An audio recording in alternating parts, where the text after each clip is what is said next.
Ever noticed your indoor tap dripping all night?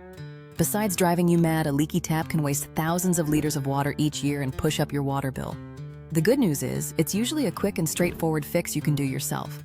Start by turning off your water at the mains to avoid any flooding.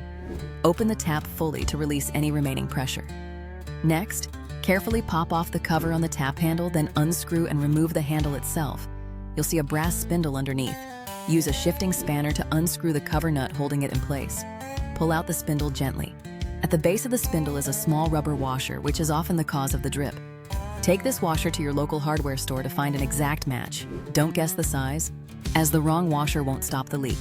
Replace the washer, then reassemble the tap in reverse order. Turn the water back on slowly and check for any leaks. If it's still dripping, the tap seat inside might need reseating, but usually a fresh washer solves the problem. Be careful not to over-tighten the nuts, just firm is enough. A common mistake is forgetting to turn off the mains first, which can cause a big mess. With just a few basic tools and a bit of patience, you've stopped the drip, saved water, and gained a useful repair skill anyone can manage.